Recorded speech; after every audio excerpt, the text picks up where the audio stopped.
আমার নাম উষা। বোম্বের মহিলারা ফিজিক্যাল রিলেশন বানানোর আগে নিজের নাভির উপরে রসুনের রস কেন লাগিয়ে রাখে? এটা একটা সুন্দর সকাল। আমি আমার কাকিমার সাথে বসে জলখাবার বানানোতে ব্যস্ত ছিলাম।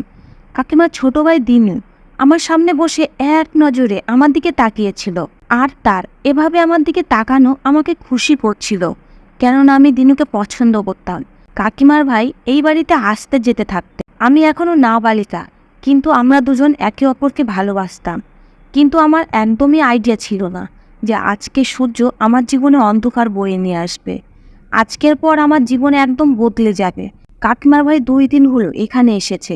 দিনু জলখাবার খাওয়ার পরে কাজের জন্য বেরিয়ে গেল, আর আমি কাকিমার সাথে কাজে ব্যস্ত হয়ে পড়লাম। আমার মা বাবা তো ছোটবেলাতেই আমাকে একলা ফেলে চিরজীবনের জন্য এই পৃথিবী ছেড়ে চলে যায়। আমি আমার বাবা মায়ের একমাত্র সন্তান। কাকিমা আমার মায়ের জায়গা নিতে তো পারেনি, কিন্তু তবুও তিনি আমাকে খুব ভালোবাসতেন। কাজ করতে করতে আমার সময়ের দিকে কোনো খেয়াল ছিল না, আর এভাবেই দুপুর হয়ে গেল। কাকিমা আরাম করার জন্য নিজের ঘরে চলে গেছিল, আর আমি রান্নাঘর পরিষ্কার করছিলাম। এমন সময় বাইরের দরজার ঠকঠকের আওয়াজ শুনতে পেলাম। আমি দরজার কাছে গিয়ে দেখলাম একটা অদ্ভুত লম্বা চওড়া লোক দাঁড়িয়ে আছে। তার নজর এমন তীক্ষ্ণ যে আমি তাড়াতাড়ি করে নিজের ওড়না ঠিক করলাম। আমি দেখতে খুব সুন্দর ছিলাম, আর কখনো কখনো এই ব্যাপারটা আমাকে খুব অসুবিধায় ফেলে দিত। আমি যেখানেই যেতাম সেখানে ছেলেরা আমাকে খারাপভাবে দেখতে থাকতো। এই কারণে আমি বাড়ি থেকে বেরোলে বেশিরভাগ সময় নিজের চেহারা লুকানোর চেষ্টা করতাম, আর এখনও আমি নিজের সৌন্দর্য লুকানোর চেষ্টা করতে লাগলাম। লোকটা আমার কাছে কাকিমার ব্যাপারে জিজ্ঞেস করলো। আমি দরজা বন্ধ করতে চাইছিলাম, যাতে আমি ভিতরে গিয়ে কাকিমাকে ডেকে আনতে পারি, কিন্তু সেই লোকটা দরজার উপরে হাত রেখে বলতে লাগলো যে দরজা বন্ধ করা দরকার নেই, আমি তোমাদের জন্য পর না, যাও গিয়ে নিজের কাকিমাকে ডেকে আনো। তার কথা আমার আরো বেশি অদ্ভুত মনে হলো। আমি এই প্রথমবার এই লোকটাকে এখানে দেখলাম, আর সে বলছে যে সে আমাদের পর না। দরজা খোলা রেখে ভিতরে যেতে আমার খারাপ লাগছিল, কিন্তু বাধ্য হয়ে তাড়াতাড়ি করে ভিতরে গিয়ে কাকিমাকে বললাম যে একটা লোক দরজায় দাঁড়িয়ে আছে। তার চেহারার বর্ণনা শুনে কাকিমার মুখের রং একেবারে বদলে গেল। এরপরে কাকিমা আমাকে বলল, তোর দরজার কাছে যাওয়া দরকার নেই, তুই রান্নাঘরে কাজ শেষ কর। তার কথা শুনে আমি রান্নাঘরে চলে এলাম, আর কাকিমা দরজার কাছে গেল। কাকিমা ওই লোকটার সাথে কি কথা বলছিল সেটা আমি বুঝতে তো পারিনি, কিন্তু এমন কোনো কথা ছিল যেটা তারা খুব ধীরে ধীরে আর ফিসফিস করে বলছিল। আমি চিন্তায় পড়ে গেলাম যে কাকিমা ওই লোকটার সাথে কি এমন কথা বলছে, আর ওই লোকটাই বা কে। দুজনের কথা শেষ হওয়ার পরে কাকিমা আমাকে বলল যে ওই লোকটার ব্যাপারে তোর কাকা অথবা আমার ভাইকে কিছু বলার দরকার নেই। কাকিমার এই কথা শুনে আমি তো আরো বেশি হতবাক হয়ে গেলাম। কাকা প্রতিদিন সকাল সকাল অন্য শহরে কাজ করতে যেত, আর রাতে বাড়িতে ফিরত, কিন্তু সে দিনের মধ্যে কয়েকবার কাকিমাকে ফোন করে তার সাথে কথা বলতো। আর কাকা আমারও খোঁজ খবর নিত।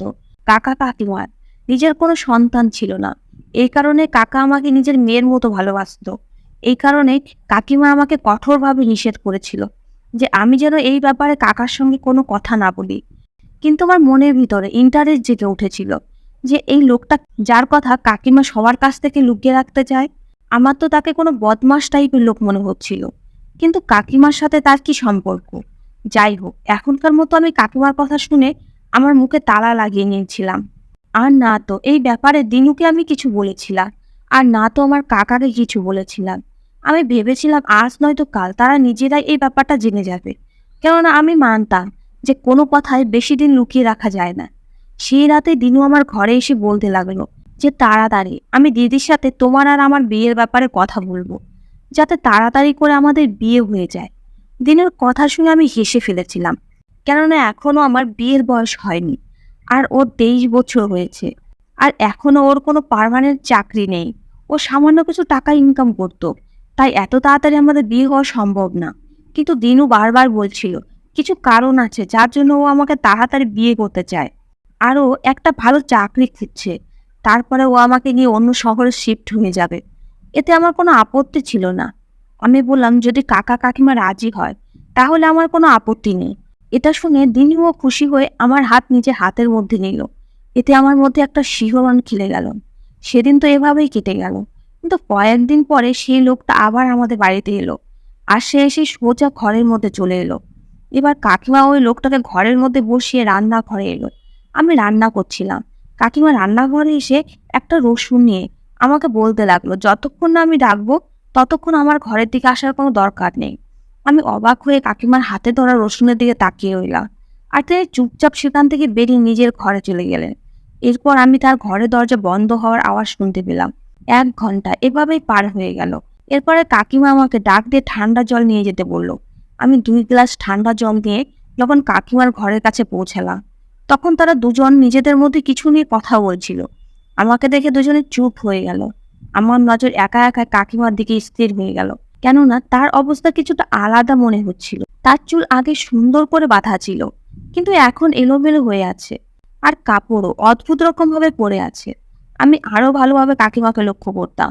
তার আগে ওই লোকটা বললে, এ তো তোমার মেয়ে, এ তো খুবই সুন্দরী আর যুবতীও।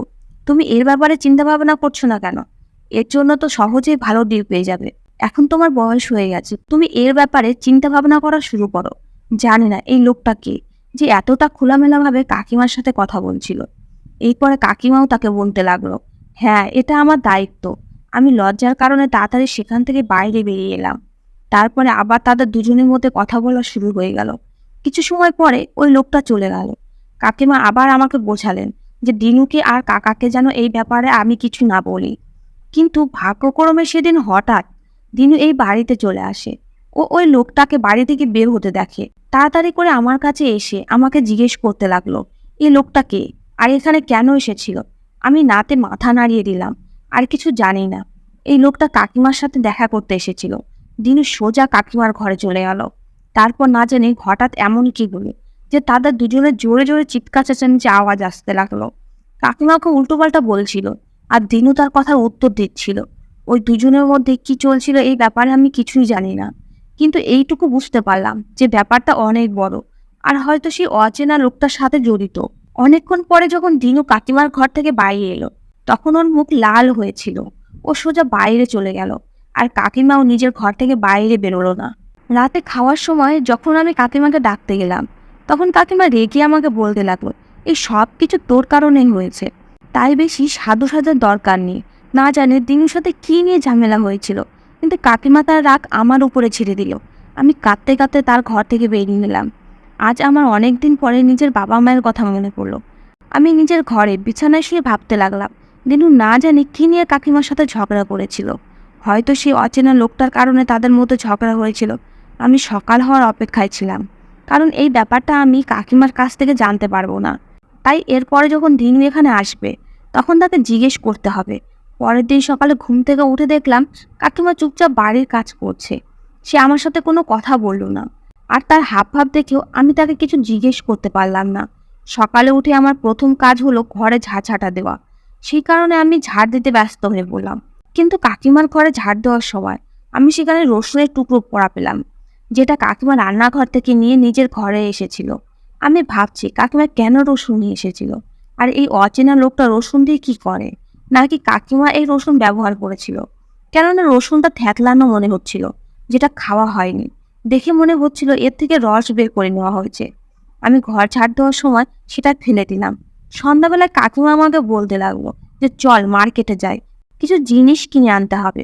কখনো কখনো এরকম হতো, কাকিমা আমাকে তার সাথে মার্কেটে নিয়ে যেত। সেই কারণে আমি ওড়না নিয়ে তার সাথে বেরিয়ে পড়লাম। কিন্তু আমি কি জানতাম কাকিমা আমাকে কোথায় নিয়ে যাচ্ছে। কাকিমা একটা রিক্সা ডেকে রিক্সাতে বসে যেতে বললো। কিন্তু সেই সময় আমি অবাক হয়ে গেলাম যখন রিক্সাওয়ালা মার্কেট পার করে যেতে লাগলো। আমি কাকিমাকে জিজ্ঞেস করলাম যে আমরা কোথায় যাচ্ছি, বাজার তো পিছনে থেকে গেল। সে বলতে লাগলো অন্য জিনিসও কিনতে হবে, তাই অন্য মার্কেটে যাচ্ছি। এখন তার ব্যবহার আগের থেকে কিছুটা ভালো মনে হচ্ছে। অনেকক্ষণ পরে আমরা একটা অদ্ভুত বাজারে এসে উপস্থিত হলাম। এখানে ভিড় তো ছিল, কিন্তু লোকজনকে একটু অদ্ভুত টাইপের মনে হচ্ছিল। রিক্সা থেকে নেমে কাকিমা কোনো দোকানে না গিয়ে আমাকে বাজারের পেছনের দিকে একটা ঘরে নিয়ে গেল। একটা বয়স্ক মহিলা দরজা খুলে কাকিমাকে দেখে হাসতে লাগলো। কাকিমা বলতে লাগলো, একে তোমাদের কাছে রাখো, আমি মালের সঠিক দাম লাগিয়ে আসছি। আমি কাকিমার দিকে অসহায়ের মতো তাকালাম, কারণ সে আমাকে নিজের সাথে নিয়ে যাওয়ার পরিবর্তে এখানে কেন রেখে যাচ্ছে। কাকিমা আমার মুখ দেখে বলতে লাগলো, চিন্তা করিস না, ইনিও তোর কাকিমা হন, এখানে নিশ্চিন্তে বসে থাক, কিছু সময় পরে আমি ফিরে আসছি। এটা বলেই কাকিমা আমাকে ছেড়ে সেখান থেকে চলে গেল। ওই মহিলাটি আমাকে ভেতরে ঢুকিয়ে নিয়ে দরজা বন্ধ করে দিল। এরপরে যত সে আমাকে নিয়ে ঘরের ভিতরে যেতে লাগলো, আমার চোখ তত বড় বড় হতে লাগলো, কেননা এই দরজার পিছনে একটা অন্য জায়গা বানানো ছিল, যেখানে অনেকগুলো ছোট ছোট ঘর বানানো ছিল, আর সেখান থেকে একটা অদ্ভুত গন্ধ আসছিল। কিছুটা দূরে যাওয়ার পরে আমার আইডিয়া হয়ে গেল যে আমি কোনো নর্মাল জায়গাতে নেই, এটা একটা অন্যই দুনিয়া। দরজার পাশে ছোট ছোট কাপড় পরে মেয়েরা দাঁড়িয়ে, যারা আমাকে দেখে হাসছিল। ওদের ড্রেস, ওদের মুখ ভরা মেকআপ দেখে আমার অন্য কিছুই মনে হচ্ছিল। আমি হাঁটতে হাঁটতে থেমে গেলাম। তখন সেই মহিলা পিছনে ফিরে আমাকে দেখতে লাগলো। আমি তাকে বললাম যে আমাকে ফিরে যেতে হবে, আমি ভিতরে যেতে চাই না। আমার কথা শুনে ওই মহিলাটা জোরে জোরে হাসলো আর বলতে লাগলো, এই দরজা দিয়ে ভিতরে আসার রাস্তা তো আছে, কিন্তু বাইরে যাওয়ার কোনো রাস্তা নেই। তোমার কাকিমা তোমার থেকে পিছন ছাড়িয়ে এখান থেকে চলে গেছে, আর না তো সে কখনো এখানে ফিরে আসবে, আর না তুমি এখান থেকে কখনো বাইরে যেতে পারবে। এটা আমার দুনিয়া, এখানে আমার রাজত্ব চলে, তুমি আমার কেনা গোলাম, তাই তোমাকেও এখানে থেকে আমার কথা মানতে হবে। তার কথা শুনে আমার পায়ের নিচ থেকে মাটি হারিয়ে গেল। সে আমার হাত ধরে নিল। আমি আমার হাত তার হাত থেকে জোর করে ছাড়িয়ে বললাম, আমি এখানে কিছুতেই থাকবো না, আমার কাকিমা কিছু সময়ের মধ্যেই ফিরে আসবে।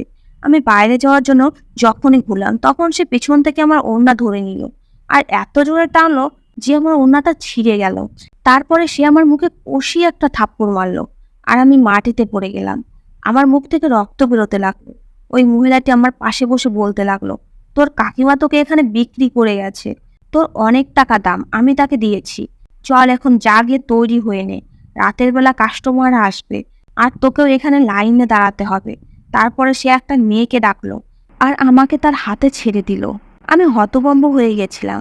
আমার মাথায় কিছুই আসছিল না যে আমি কি করব আর কি না। কাকিমা আমার মায়ের মতো। গত 4 বছর ধরে আমি তার সাথে আছি। সে আমার সাথে এত অত্যাচার কিভাবে করতে পারলো? আমি চাইলেও সেই মহিলার কথা বিশ্বাস করতে পারছি না। মনে হচ্ছিল যেন এটা একটা ভয়ানক স্বপ্ন, যেটা কিছু সময় পরে ভেঙে যাবে। কিন্তু আমার দুর্ভাগ্য যে এটা কোনো স্বপ্ন না, বরং জীবনে একটা কঠিন সত্য। সেই দ্বিতীয় মহিলা আমাকে একটা অন্ধকারে ঘরে নিয়ে গিয়ে এক ধরনের সুগন্ধিযুক্ত জলে আমাকে স্নান করালো। আমার চিৎকার চেঁচামেচি কান্নাকাটি কোনো কিছুই ওই মহিলার উপরে কোনো প্রভাব ফেললো না। সে বলতে লাগলো, তোমার মতো মেয়ে এখানে রোজ আসে, 1-2 দিন কান্না করে তারপরে নিজেরাই খুশি খুশি বিছানা গরম করতে চলে যায়। ওরা বুঝতে পেরে যায় যে এখন থেকে এটাই তাদের জীবন, তাই তুমিও এখন খুশি খুশি এই জীবন স্বীকার করে নাও। যেমনই হোক না কেন, এখন থেকে এটাই তোমার জীবন, তাই খুশি খুশি এই জীবনটাকে মেনে নাও। না হলে পিউলি মাসি এই কাজ তোমাকে জোর জবরদস্তি করাবে, আর এতে তুমি কষ্টও বেশি পাবে। তার কথা শুনে আমার শরীরে কারেন্ট দৌড়াতে লাগলো। আমি 16 বছরে, আর সে আমাকে এই ধান্দায় নামাতে চাইছে। সে আমাকে ঘরের দিকে টানতে টানতে নিয়ে গেল, যেখান থেকে আমি চিৎকার চেঁচামেচি আওয়াজ শুনতে পাচ্ছিলাম। সে বলল, দেখো, এই মেয়েটা পিউলি মাসির কথা মানছিল না, তাই ওকে এখানে আটকে রেখেছে। এই বাজারিকে না কিছু খেতে দিচ্ছে, না জল দিচ্ছে। যদি তুমিও আমার কথা না শোনো, তাহলে তোমারও এই অবস্থা হবে। তার জোর জবরদস্তি করাতে আমি সুগন্ধি জলে স্নান করলাম, আর তারপরে সে আমাকে মডার্ন মেয়েদের মতো সাজাতে শুরু করে দিল। কিছু সময় পরে সে প্রথমে মহিলাটি, যার নাম হয়তো পিউলি মাসি, সে ফিরে এলো। তিনি মাথা থেকে পা পর্যন্ত আমাকে দেখে বলতে লাগলো, তুই তো সত্যি খুব সুন্দরী, আর তোর তো ভালো দাম পাওয়া যাবে। আমি তোর কাকিমাকেও অনেক টাকা দিয়েছি, সেই সমস্ত টাকা আমি তোর শরীর বেচে ওসুল করবো। একথা বলে মাসি তার পান খাওয়া মুখে নোংরা হাসি হাসলো।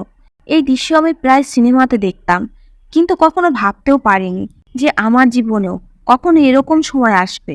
এখনো আমার চোখ থেকে লাগাতার জল পড়ছিল। আমি সেই মহিলাকে জিজ্ঞেস করলাম যে আমার কাকিমা কেন আমাকে এখানে বিক্রি করে গেল। সে জোর করে হাসলো আর বলল, এটা তুই জানবি, আমরা তো শুধুমাত্র মাল কিনি, মাল কেন আমাদের কাছে নিয়ে আসা হয় সেটা আমরা জানি না। ওই অন্য মহিলা, যার নাম সারা বেগম, সে পিউলি মাসিকে বলতে লাগলো, এ এখনো ছোট, আর এ না তো এখনো আমাদের কাজের ব্যাপারে জানে। একে কাস্টমারের কাছে পাঠানোর পরিবর্তে প্রথমে একে নাচানোর কাজে ব্যবহার করা উচিত। যখন এ কিছুটা বুঝে যাবে, তখন থেকে ভালো দামি গ্রাহকের সামনে প্রেজেন্ট করো, যাতে এর সঠিক দাম পাওয়া যায়। ওই মহিলার কথা মাসি বুঝতে পেরে বলল, ঠিক আছে, একে নাচ গানের জন্য তৈরি করো। এই কথার আদেশ দিয়ে সে ঘর থেকে বেরিয়ে গেল। সারা বেগম আমার দিকে তাকিয়ে বলল, কিছুদিনের জন্য আমি তোমাকে বাঁচিয়ে নিয়েছি, কিন্তু মনে রাখিস, এই দুনিয়াতে আজ নয়তো কাল তোকে কাস্টমারের কাছে যেতেই হবে, কেননা এটাই এখানে উপস্থিত সকলের কাজ। আমিও যখন এখানে এসেছিলাম তখন শুধুমাত্র 15 বছরের ছিলাম।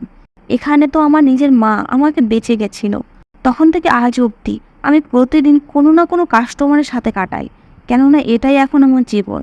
আমি এখান থেকে কয়েকবার পালিয়ে যাওয়ার চেষ্টা করেছি, কিন্তু এখান থেকে বাইরে যাওয়ার একটাই দরজা, যেখানে মাসি নিজেই নিজের চাকরের সাথে পাহারা দেয়। তাই এখান থেকে কখনো পালিয়ে যাওয়ার কথা ভুলেও ভাবিস না, না হলে মাসি তোর সেই অবস্থা করবে যেটা তুই সারা জীবন ভুলতে পারবি না। সারা বেগম খুব ভালো মহিলা, তার কথাবার্তা আমার খুব পছন্দ হয়েছিল। বাকি কোনো মহিলা তো এখানে ঠিকমতো ভাবে কথাও বলতো না। সে না তো আমাকে শুধু ভালোবাসতো, বরং আমাকে বোঝাতো এবং নিজেই আমাকে নাচ শেখাতে লাগলো। যদিও আমি সবসময় কান্না করতে থাকতাম। আমাকে আর কেউ না, বরং আমার নিজের কাকিমা এখানে বিক্রি করে গেছে। কিছুদিন এভাবেই কেটে গেল। এখন তো কান্না করতে করতে আমার চোখের জল শুকিয়েও গেছে। আমি আমার মনকে বুঝিয়ে নিয়েছি যে বেশি কান্না করে কোনো লাভ হবে না। আমার কাকিমা আর কখনো আমাকে নিতে আসবে না। না জানি তিনি আমার উপরে কিসের বদলা নিলেন। দিনু তাকে কি এমন বলেছিল যে পরের দিনই তিনি আমাকে এই দুনিয়াতে ছেড়ে গেলেন? আমি এই প্রশ্নটার উত্তর জানতে চাইতাম, যে আমার কাকিমা আমার সাথে এরকম করলেন। কিন্তু এখন এই প্রশ্নের উত্তর দেওয়ার মতো কেউ এখানে নেই। সারা বেগম আমাকে 1 মাস পর্যন্ত এই নাচ শিখিয়ে দিয়েছিল, আর তারপরে আমাকেও এই অংশ বানানো হলো, যেখানে মদের মাতাল পুরুষেরা আমাদের সামনে বসে যেত আর আমাদেরকে অদ্ভুত অদ্ভুত কাপড় পরে তাদের সামনে নিজেদের নাচ দেখাতে হতো। ধীরে ধীরে আমি বুঝতে পেরে গেলাম যে এটাই আমার জীবন। আমাকে মাসির ইশারাতে নাচতে হতো, কেননা যদি আমি ঠিকভাবে নাচতে না পারতাম সেদিন আমার খাওয়া দাওয়া সব বন্ধ হয়ে যেত, আর আমি সারাদিন খিদা তৃষ্ণায় ছটফট করতে থাকতাম। তাই আমিও সবার সঙ্গে পুরোপুরি নাচতে শুরু করে দিলাম, আর এভাবেই 1 মাস পার হয়ে গেল। তখন একদিন একজন ধনী ব্যক্তি এই কোঠাতে এলো, আর সে এসে প্রথমে আমার দাম লাগালো। সে আমাকে 50,000 টাকা দিয়ে 1 রাতের জন্য কিনে নিতে চাইছিল, আর এটা অনেক বেশি টাকা। পিণ্ডবাসী তো আনন্দের সাথে সঙ্গে সঙ্গে রাজি হয়ে ওই লোকটার কাছ থেকে 50,000 টাকা নিয়ে নিল, আর তাকে একটা ছোট্ট ঘরে পাঠিয়ে দিল। আর সারা বেগমকে বলে দিল যে যেন আমাকে তৈরি করে ওই লোকটার সেবা করার জন্য পাঠিয়ে দেয়। এটা শুনে আমি কাঁদতে লাগলাম। নাচটা তো আমি করেই নিতাম, কিন্তু এখনও আমি কাস্টমারের সাথে রাত কাটাইনি। সারা বেগম আমাকে নিজের হাতে করে সাজাতে লাগলো, আর বলল, তুই যত বেশি চিৎকার চেঁচামেচি করবি কাস্টমার তোকে তত বেশি জ্বালাতন করবে। সেজন্য এটাই ঠিক হবে যে তুই চুপচাপ ওর সাথে সময় কাটিয়ে ফিরে আসবি। 1 রাতের জন্য ভেবে নে যে ওই তোর স্বামী, আর এটা করলে তোর কষ্ট কিছুটা কমবে। সারা বেগম আমাকে রেডি করে বলতে লাগলো, চুপচাপ ঘরের মধ্যে ঢুকে নিজেকে ওই লোকের হাতে ছেড়ে দিও। আমার জন্য এছাড়া কোনো রাস্তা নেই। তাই আমি সেই ছোট্ট ঘরের ভিতরে চলে গেলাম। আমি ভেবেছিলাম যে আমি ঘরে গিয়ে ওই লোকটার পায়ে পড়ে যাব আর তাকে বলবো সেজন্য আমার সঙ্গে কোনো জোর জবরদস্তি না করে। আমি তার কাছে দয়া ভিক্ষা চাইবো, তাহলে হয়তো তার আমার উপর দয়া এসে যাবে। যে লোকটা আমাকে 1 রাতের জন্য কিনেছিল তার বয়স 35 থেকে 40 বছরে হবে। আমার হিসাবে সে আমার বাবার বয়সী। কিন্তু আমি জানতাম না এখানে আসা লোকেদের হৃদয় এতটা পাথর হয় যতটা এখানকার মহিলাদের হৃদয়। যখন আমি ঘরের মধ্যে ঢুকলাম তখন আমাকে দেখে সেই লোকটার মুখে একটা ভয়ানক হাসি ফুটে উঠল। যখন আমার নজর তার মুখের উপরে পড়ল তখন আমার গায়ের লোম খাড়া হয়ে গেল। তার মুখে কাটা দাগ, আর একটা চোখ পুরো লাল হয়েছিল, আর তার নজর আমার শরীরের উপর ঘুরছিল। আমি এতটা ভয় পেয়েছিলাম যে আমি বাইরে বেরিয়ে যাচ্ছিলাম। সে আমাকে পিছন থেকে ধরে ভিতরে টেনে নিল। তোর এত টাকা দাম দিয়েছি, আর তুই কোথায় পালিয়ে যাচ্ছিস? সে মুখ খুলতেই আমার মুখে মদের গন্ধে আমার দম বন্ধ হয়ে আসছিল। আমি তার সামনে দয়া ভিক্ষা চাইলাম, কিন্তু তার আমার উপরে একটুও দয়া হলো না। সে বলতে লাগলো, চল তাড়াতাড়ি সোজাভাবে বিছানায় আয়। তোর মতো মেয়েদের ন্যাকামি আমি খুব ভালো করেই জানি। সে আমাকে সোজা বিছানায় ধাক্কা দিয়ে দিল। তখনই সারা বেগমের একটা কথা আমার মাথায় ঘুরতে লাগলো। সে বলেছিল বিছানায় যাওয়ার আগে আমি যেন নিজের নাভির উপরে রসুন লাগিয়ে নিই। সে আমার হাতে একটা ছোট রসুনের কোয়া দিয়েছিল, তাতে নিজের নখ ঢুকিয়ে আমাকে দিয়েছিল। সেটা আমার হাতের মুঠিতেই ছিল। আমি সঙ্গে সঙ্গে সেই রসুনের টুকরোটা নিজের নাভির উপরে ডলতে শুরু করলাম, যাতে তার রসুন আমার নাভির উপরে লেগে যায়। কিছুক্ষণের মধ্যে পুরো রসুনের কোয়াটা নিজের নাভির উপরে ডলে নিলাম। আর তারপরে আমার সাথে সেই সবই হলো যেটা ওই লোকটা চাইতো। সেই লোকটা সারা রাত ধরে নিজের টাকা উসুল করলো। আমার কান্নাকাটি কোনো কাজই এলো না। সেই লোকটার হৃদয় পুরো পাথরের তৈরি। আমার কোনো কথাতেই তার উপর কোনো প্রভাব পড়েনি। হয়তো সে মদের নেশায় চুর ছিল, আর না হলে তার এইসব অভ্যাস ছিল। কিন্তু আমার প্রতি মিনিটে মনে হচ্ছিল যেন কোনো রকমভাবে রাতটা শেষ হয়ে যায়। এরপরে একটা সময় এমন হলো যে আমি অজ্ঞান হয়ে গেলাম। যখন আমার চোখ খুললো তখন আমার সামনে সারা বেগম দাঁড়িয়েছিল। সেই কাস্টমার সকাল হওয়ার আগেই চলে গেছিল। আর সারা বেগম আমার জ্ঞান ফেরানোর চেষ্টা করছিল। যখন আমার জ্ঞান ফিরল, তখন সে আমাকে তার বুকে জড়িয়ে নিল আর বলতে লাগলো, ব্যাস, প্রথম রাতটাই কষ্ট হয়, এখন তোর জন্য সব কিছু সহজ হয়ে যাবে। কিন্তু আমার মনে হতো না যে আমার জন্য কোনো কিছুই সহজ হবে। পার হওয়ার রাতটা এতটা ভয়ঙ্কর ছিল যে জ্ঞান ফেরার পরেও আমি চিৎকার করছিলাম। সারা বেগম আমাকে তার সাথে নিজের ঘরে নিয়ে গেল। আমি সারাদিন তার বুকে মুখ লুকিয়ে চোখের জল ফেলতে লাগলাম। আমার মায়ের কথা খুব মনে পড়ছিল। যদি আমার মা আজকে জীবিত থাকতো, তাহলে হয়তো আমাকে এই দিন দেখতে হতো না। আজ প্রথমবার আমার মনে হলো মা বাবা ছাড়া কেউই নিজের হয় না। এই সম্পর্ক শুধু দেখানোর জন্য। কাকিমা, যাকে আমি আমার মায়ের জায়গা দিতাম, সে আমাকে এই নোংরার মধ্যে ফেলে দিয়েছে। এখানে থাকতে থাকতে আমি নিজের পরিচয় ভুলে গেছি। একটা সময় আমার নাম উষা ছিল, কিন্তু এখানে আমার নাম মোহর রেখে দিল। এখানে সবাই আমাকে এই নামে ডাকতো। আমি নিজেও ভুলে গেছিলাম যে আগে আমার নাম কখনো উষা ছিল। সারাদিন আমি সারা বেগমের কাছেই থাকতাম। আমি তাকে বলে দিয়েছিলাম যে আমি কোনো কাস্টমারের কাছে যাব না। কিন্তু এটা কিভাবে সম্ভব? এখানে থাকা সমস্ত মেয়েদের দাম ডাকা হবে। 2 দিন চুপচাপ পার হয়ে গেল। তারপরে তৃতীয় দিন একজন 55 বছরের কাস্টমার আমার দাম হাঁকলো। আমি যখন মাসিকে না বললাম, তখন সে আমাকে কষিয়ে থাপ্পড় মারলো আর বলতে লাগলো, এখানে না করার কোনো অপশনই নেই। যদি তুই নিজে থেকে না যাস, তাহলে আমি নিজেই তোকে কাস্টমারের সামনে ফেলে দিয়ে আসবো। সারা বেগম আমাকে ওই কাস্টমারের কাছে যাওয়ার জন্য রেডি করে দিল। আর সেই সাথে আমার হাতের মধ্যে একটা রসুন ধরিয়ে দিল আর বলল, এটাকে নিজের নাভিতে লাগাতে ভুলবি না। আমি চুপচাপ সেই রসুনটা হাতের মধ্যে নিলাম আর আমি ধীর পায়ে সেই ঘরে পৌঁছে দিলাম। আমি চুপচাপ এই বুড়োর সঙ্গে রাত পার করলাম। এবার আমি তার সামনে কোনো কান্নাকাটি করিনি। সারা বেগমের কথাই সত্যি প্রমাণিত হলো। যখন আমি চিৎকার চেঁচামেচি করলাম না, তখন কাস্টমারও আমাকে বেশি বিরক্ত করলো না। কিন্তু বিছানায় যাওয়ার আগে আমি নিজের নাভিতে ওই রসুনের রস লাগিয়ে নিয়েছিলাম। আসলে এই রসুনের রস দিয়ে কি হয়? সারা বেগম কেন আমাকে এটা দেন? এই ব্যাপারে আমি কিছুই জানতাম না। এখন প্রতিদিন আমার সাথে এটা হতে শুরু করলো। আমার এখনো দিনুর কথা মনে পড়তো। ও কি আমার হারিয়ে যাওয়া নিয়ে নিজের বোনকে কোনো প্রশ্ন করেনি? ও কি আমাকে কখনো খোঁজার চেষ্টাও করেনি? ও কি আমাকে ভুলে গেছে? ব্যাস, আমি চুপচাপ ভাবতে থাকলাম। ওই কাস্টমার চলে গেছে আর আমি চুপচাপ সারা বেগমের ঘরে চলে এলাম। সে আমাকে দেখে হালকা হেসে আস্তে আস্তে বলতে লাগলো, তুমি কাস্টমারের কাছে যাওয়ার আগে নিজের ডাকের উপরে এই রস লাগিয়েছিলে? সারা বেগমের কথায় আমি হ্যাঁতে মাথা নাড়িয়ে দিলাম। সারা বেগম বলতে লাগলো, তুমি আমার মেয়ের বয়সী, আমি তোমাকে আমার মেয়েই ভাবি। কিন্তু আমি তোমাকে এই লোকেদের হাত থেকে বাঁচাতে পারবো না। তোমার পরিচয় বদলে গেছে। যদি তুমি এখান থেকে পালানোর চেষ্টা করো, তাহলে এই সমাজ তোমাকে বাঁচতে দেবে না, কেননা তুমি একজন পতিতা। সারা বেগম আমাকে সবসময় এটাই বোঝাতে থাকতো যে কখনোই বাইরের দুনিয়া নিয়ে ভাবি না। এভাবেই আমার এখানে থাকা 1 বছর হয়ে গেল। এখন তো আমার এই কাজে অভ্যাস হয়ে গেছে। আমি শুধু এইটুকুই জানতাম যে কাস্টমার আমার অপেক্ষা করছে। এখন আমি নিজেই নিজেকে তৈরি করে নিয়েছি যে আমি কখনো দিনের নববধূ ও স্বপ্ন দেখতাম।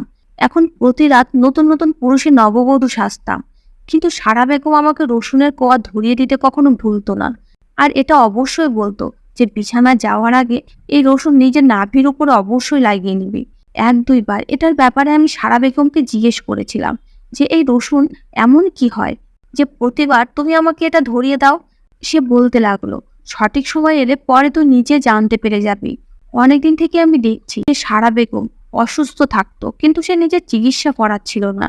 আর আমাদের মতো মেয়েদের চিকিৎসা কোথায় হয়? এখানে তো কেউই নিজের না যে আমাদের চিন্তা করবে। পরের দিন সন্ধ্যায় পিয়ালি মাসি আমার কাছে এসে বলতে লাগলো যে রাতের বেলায় রেডি থেকো, তোমার কাছে একজন কাস্টমার আসবে। এটা বলে পিয়ালি মাসি চলে গেল। আর আমি রেডি হতে লাগলাম, কেননা এখন আমার এই দুনিয়াতে অভ্যাস হয়ে গেছে। যখন আমি পুরো রেডি হয়ে গেলাম, তখন সারা বেগম আবার এসে আমাকে একটা রসুনের টুকরো ধরিয়ে দিল।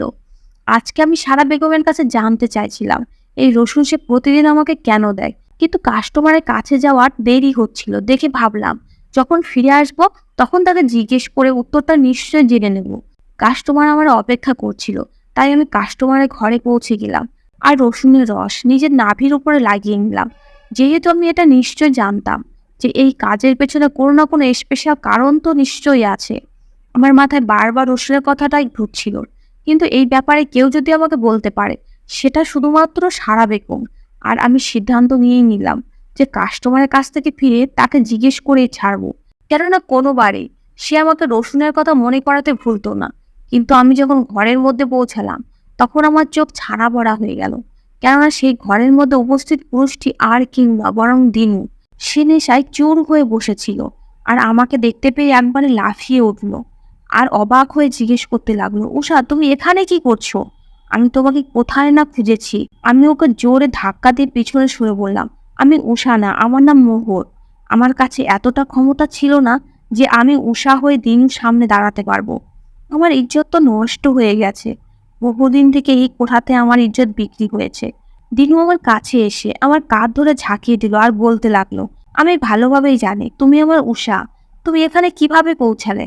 আমার দিদি তো এটাই বলেছিল যে তুমি কোনো ছেলের সাথে পালিয়ে গেছো। দিনুর কথা শুনে আমার হুঁশ উড়ে গেল। তারপরে আমি ওকে আমার পুরো কাহিনী বললাম। আমাকে এখানে পৌঁছানোর জন্য দায়ী অন্য কেউ না, বরং ওর নিচে দিদি। এই কথাটা শুনে ও আমার পায়ের কাছে বসে কাঁদতে লাগলো, আর ও আমার সমস্ত প্রশ্নের জবাব দিতে লাগলো। ও বলল, যখন থেকে আমার দিদি তোমার আর আমার অ্যাফেয়ারের ব্যাপারে জানতে পেরেছিল, তখন থেকেই ও তোমাকে ঘৃণা করতে শুরু করে। আর ওই অপরিচিত লোকটা দিদির প্রেমী, তাকে দিয়ে তোমাকে সরাতে চাইতো। আমি তার এই প্ল্যানের ব্যাপারে জানতে পেরে গেছিলাম, তাই তো আমি তোমাকে অন্য শহরে নিয়ে যাওয়ার কথা বলেছিলাম। কিন্তু সেদিন যখন আমরা কথা বলছিলাম, তখন সেই কথাটা আমার দিদিও শুনে নিয়েছিল। যে লোকটা দিদির সাথে দেখা করতে আসতো, সেই লোকটা মেয়েদের দালাল ছিল। আমি আমার দিদির কাজ কারবার ভালোভাবেই জানতাম। যখন জামাইবাবু বাড়িতে থাকতো না, তখন ও লোকটার সাথে সম্বন্ধ বানাতো। আমি এই জিনিসটা জানতাম, তাই আমি আমার দিদিকে অনেকবার বোঝানোর চেষ্টা করেছিলাম, কিন্তু সে আমার কথা শোনেনি। ও বহুদিন থেকে জামাইবাবুকে ধোঁকা দিচ্ছিল। আর সেদিন ওই লোকটাকে বাড়িতে থেকে বেরিয়ে যেতে দেখে আমার রাগ হয়েছিল, আর এই ব্যাপারে আমার দিদির সাথে ঝগড়া হয়েছিল। পরের দিন দিদি আমাকে বলল যে তুমি কোনো ছেলের সাথে পালিয়ে গেছো। আমার ওর এই কথাটা বিশ্বাস হচ্ছিল না, কিন্তু ও কান্নাকাটি করে এই কথাটা আমাকে বিশ্বাস করে দিয়েছিল। তারপরেও আমি তোমাকে অনেক জায়গায় খুঁজেছি, কিন্তু তোমাকে আমি কোথাও পাইনি। দিদি জামাইবাবুকেও বলেছিল যে তোমার ভাতিজি কারোর সাথে পালিয়ে গেছে। তারপরে আমারও এটা মনে হয়েছিল যে তুমি আমাকে ধোঁকা দিয়েছো। আমি তোমার কাছে আমার দিদির হয়ে ক্ষমা চাইছি। সে এখন অসুস্থ হয়ে বিছানায় পড়ে আছে। সে নিজের কর্মে শাস্তি পেয়ে গেছে। তার সাথে এইসব এই কারণে হয়েছে যে সে একটা বাবা মাহীন বাচ্চা মেয়ের উপরে এইরকম অপরাধ করেছে। নিজের অপরাধ ঢাকার জন্য সে তোমাকে এই কোঠাতে বিক্রি করে দেয়। দিনু কান্না করতে করতে আমার কাছে ক্ষমা চাইতে লাগলো। ও আমাকে নিজের সাথে নিয়ে যাওয়ার জেদ করতে লাগলো, কিন্তু আমি তাকে পরিষ্কার মানা করে দিলাম। তখন সেও চুপচাপ সেখান থেকে চলে গেল। ও আমার সাথে বেশি জেদ এই কারণে করেনি, কেননা ও জেনে গেছিল যে আমি একটা পতিতা। আর এই অবস্থায় ও কখনো আমাকে গ্রহণ করতে পারবে না, আর না তো এই সমাজ ওকে আমাকে গ্রহণ করতে দেবে। আমার বিরহে দিনের অবস্থা এমন হয়ে গিয়েছিল যে ও নিজেকে মাতাল বানিয়ে নেয়, আর ও কোঠাতেও আসতে শুরু করে। ও নিজের পয়সা উসুল না করে এখান থেকে লজ্জিত হয়ে চলে গেল। আর আমি সারা বেগমের ঘরে চলে এলাম। কিন্তু আমি সারা বেগমের ঘরে এসে এটা দেখে অবাক হয়ে গেলাম যে সারা বেগম অজ্ঞান হয়ে মাটিতে পড়ে আছে। আমি তাকে ছুঁয়ে দেখলাম, তো তার শরীর পুরো ঠান্ডা হয়ে গেছে। সেই দুনিয়া আর আমাদের ছেড়ে চলে গেছে। আমার চোখ থেকে অশ্রু বন্ধ হচ্ছিল না। আমি সারা বেগমকে আমার সব কিছু মানতাম, আর আজকে সে আমাকে এই দুনিয়াতে একলা ছেড়ে চলে গেল। কিন্তু তার হাতের মুঠোর মধ্যে একটা চিঠি ছিল, যার মধ্যে তার পুরো কাহিনী লেখা ছিল, যে সে কিভাবে এই কোঠাতে এসেছিল, আর সে কিভাবে এই কোঠাতে নিজের জীবন কাটিয়েছিল। আর সাথে সাথে এটাও লেখা ছিল যে রসুনের রস নাভিতে লাগালে কি হয়। আসলে রসুনের রস নাভিতে লাগালে মেয়েরা কখনো প্রেগনেন্ট হয় না, আর সে বিভিন্ন ধরনের অসুখে থেকেও রক্ষা পায়। সারা বেগমকে এইসব বলার মতো কেউ ছিল না, এই কারণে সে এতটা অসুস্থ হয়ে গেছিল। কিন্তু যখন সে এই ব্যাপারে জানতে পারে, তখন এই জিনিসটা আমার উপরে প্রয়োগ করতে শুরু করে। সে আমার স্বাস্থ্য নিয়ে খুব চিন্তা করত। এই কারণে সে প্রতিবার আমার হাতে রসুন দিতে ভুলতো না। কিন্তু আফসোসের কথা এটাই যে সারা বেগম এই দুনিয়া ছেড়ে চলে গেছে, আর এখন আমাকে এই রসুন দেওয়ার মতো কেউই নেই। আমি এখনো এই কোঠাতে নিজের বাকি জীবন কাটাচ্ছি, কিন্তু আজও আমার সারা বেগমের কথা মনে পড়ে, যে আমার এতটা খেয়াল রাখতো। রসুনের রস নিজের নাভিতে লাগানোর ফলে আজ অবধি আমার কোনো অসুখ হয়নি, আর না তো আমি কোনো কাস্টমারের দ্বারা প্রেগনেন্ট হয়েছি। ধন্যবাদ বন্ধুরা।